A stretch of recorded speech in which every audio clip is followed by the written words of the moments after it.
तो ब्रेक के बाद आपका स्वागत है। पूरी बात में हम बात कर रहे हैं आरुषि मर्डर केस की, अभी तक की सबसे बड़ी मर्डर मिस्ट्री। 4 साल हो चुके हैं लेकिन अभी तक इसका यह कहें कि निराकरण नहीं हो पाया। अभी तक समझ में यह नहीं आ पाया कि आखिर आरोपी कौन है आरुषि के और उनके नौकर हेमराज के मर्डर के। हमारे साथ पवन भी बने हुए, हमारे साथ मुश्ताक साहब भी बने हुए हैं। हम पहले पवन से बात करते हैं। पवन, अब तक की जो भी चीज़ें थी वो सामने आ चुकी हैं। नुपुर पहुंच चुकी हैं, डासना जेल के अंदर हैं फिलहाल। कल का ये फैसला कर पाएगा कि उनके न्यायिक हिरासत में वो बने रहती हैं या फिर उनको जमानत मिल पाती है। लेकिन फिलहाल आपको क्या लगता है, जो भी अभी तक के केस के ऊपर अगर नज़र डालें तो बहुत कुछ तब्दीलियां और बहुत कुछ इसमें बदलता हुआ नज़र आया है। कभी साक्ष्यों को मिटाने की बात सामने आती है, कभी जब घर से अदला बदली करती हैं, यहाँ से जब वो हौस खास पहुँचती हैं उसकी जो इन्फॉर्मेशन है वो भी नहीं दी जाती है। और सवाल ये उठता है कि अब नुपुर के पास क्या बचा है। तलवार दंपत्ति के पास में अगर बात करें तो अभी क्या बचा है, वो क्या कर सकते हैं आगे। जी हाँ खालिद, अगर देखा जाए 2008 का ये मामला रहा था और सीबीआई के सामने ये खुद ही बार बार ये गुहार लगाया जा रहा था। इनकी तरफ से खुद न्यायालय जाया गया कि आखिर में हमारी बेटी को किसने मारा है। जाहिर सी बात है, सीबीआई आज जिस तरह की तथ्य पेश कर रही थी न्यायालय में, उनके वकील के पास कोई भी काटने के लिए कोई भी जवाब भी नहीं था। क्योंकि जिस सीबीआई के वकील ने साफ तौर पर कहा था कि बेसबॉल की बात हो रही थी और कटर्स की बात हो रही थी, जिस पलंग की बात हो रही थी, जिस कमरे की बात हो रही थी कि जहाँ से आरुषि की लाश मिली है, अगर लाश रहती है, गला रेता हुआ था।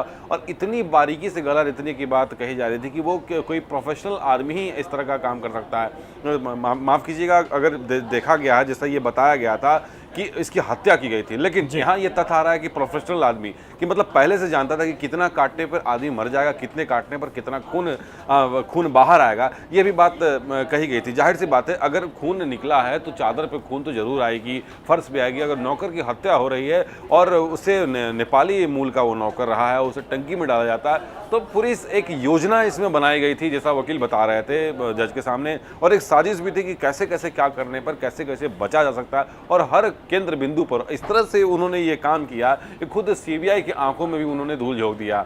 यहाँ आपको याद दिलाना चाहेंगे कि सीबीआई देश की सबसे बड़ी जांच एजेंसी है। मतलब वो भी फितरत में आ गए कि आखिर ये मामला हुआ क्या। तो उसी आधार पे आज जितने भी सारे तथ्य पेश किए जा रहे थे, वो सारी बात सामने आ रही थी कि हाँ, अगर आप कॉपरेट क्यों नहीं कर रहे थे, जलवायु विहार का आपने फ्लैट छोड़ा तो स्थानीय पुलिस को सूचना क्यों नहीं दिया, अगर आप हौज खास शिफ्ट हो रहे हैं तो उसकी सूचना क्यों नहीं दिया। और अचानक अगर आप जिसके परिवार में जिसकी बेटी की मृत्यु होती है, जिसके परिवार में जिसकी बेटी की मर्डर होती है, और वो एक आम तौर पर वो कॉपरेट कर रहे थे, जैसा कि एक हादसा जो होता है लोगों के परिवार के जहन में होता है, हादसा कि हमारी बेटी की मौत हो चुकी, उस तरह के नहीं। वो सिर्फ ये कह रहे थे कि मुझे बस खूनी कौन है, मेरी बेटी को किसने मारा है। तो जाहिर सी बात है, हर तथ्य को देखते हुए आज जो पेश किया गया, तलवार के वकील के पास कोई जवाब नहीं था। खालिद। बिल्कुल पवन। मुश्ताक साहब, काफ़ी सहानुभूति इस केस के बाद आरुषि के परिवार वालों को भी मिली थी जिस वक्त ये केस हुआ था, और शायद उसी सहानुभूति का फ़ायदा उठाने की कोशिश तलवार दंपति ने की भी है।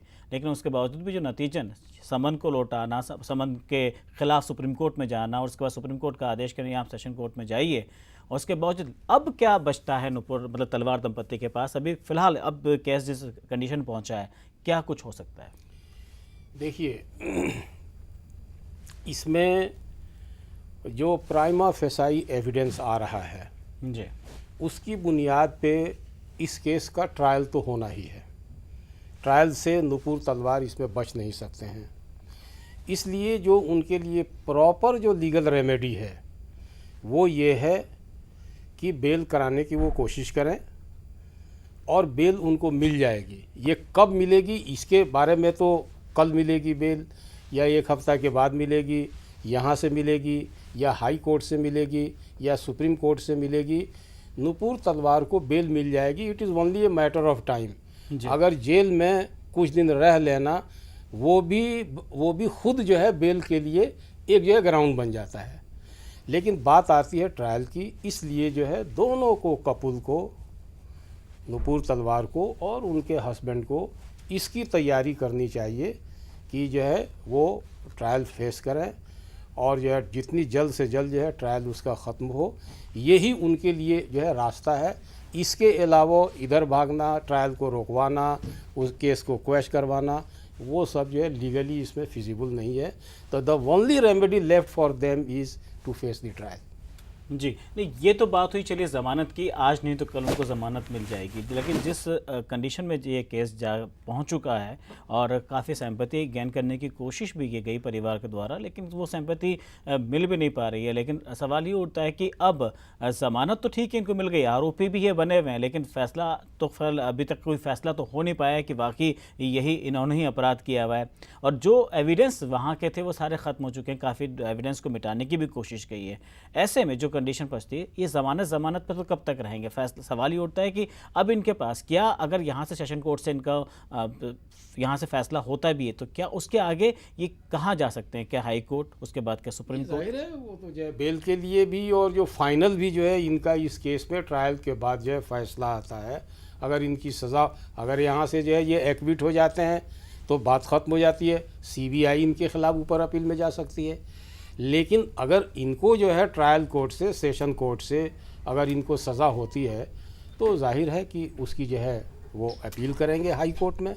हाई कोर्ट के बाद से सुप्रीम कोर्ट है, वो एक बहुत लंबा प्रोसेस है। तो ये ट्रायल कोर्ट में फेस करना, हाई कोर्ट में अपील फेस करना, सुप्रीम कोर्ट में अपील फेस करना, ये सारी चीज़ें ट्रायल के ही ज़ुमरे में आती हैं।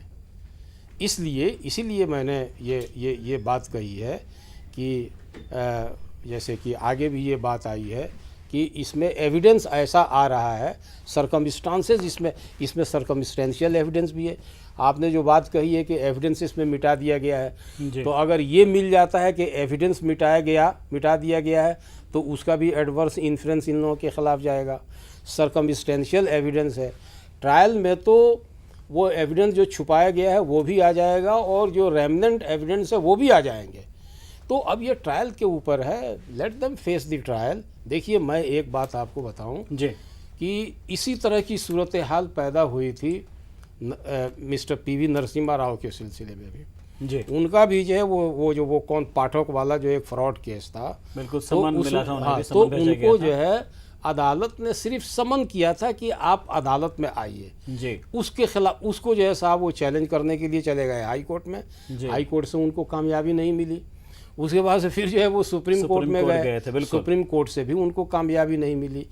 क्योंकि देखिए कानून ये है कि supreme court can not assume the role of the trial court. वो जो है that is not permissible unless there is some very exceptional circumstances कि हैबियस कॉर्पस का हो या और कोई चीज़ हो। इसीलिए देखिए ज़किया जाफरी में भी यही हुआ था, बिल्कुल, कि जो है वो जो स्पेशल इन्वेस्टिगेशन टीम की जो रिपोर्ट थी, तो सुप्रीम कोर्ट ने बजाय उस पर फैसला लेने के लिए ट्रायल कोर्ट को भेजा कि trial court is competent to take its own view on it.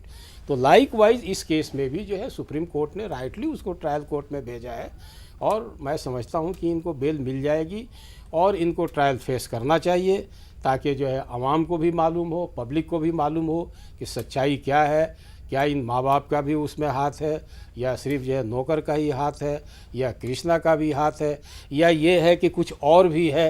मतलब everybody has got a right to know about it and the law must have its own course. So the only thing to be done in these cases that they should face the trial. Face the trial and follow the procedure. जो procedure है, आप अगर session से district से आप high court then you go to supreme court. बिल्कुल जो तरीका है उसको अपनाना चाहिए। और सबसे बड़ी बात ये है कि आरुषि मर्डर केस इस अब तक की बहुत बड़ी मर्डर मिस्ट्री बन चुकी है और इसमें इतना ज़्यादा उठापटक या कह सकते हैं कि इतने बदलाव आ चुके हैं जिसका अभी तक पटाक्षेप होना बाकी रह चुका है। मुश्ताक साहब आप यहाँ पर आए, बहुत बहुत शुक्रिया। पवन हम हमारे साथ जुड़े रहे और इससे हमारे साथ इस चर्चा के हिस्सा बने। पवन आपका भी बहुत बहुत शुक्रिया। फिलहाल यहाँ रुकेंगे एक छोटे से ब्रेक के लिए, जल्द हाजिर होते हैं।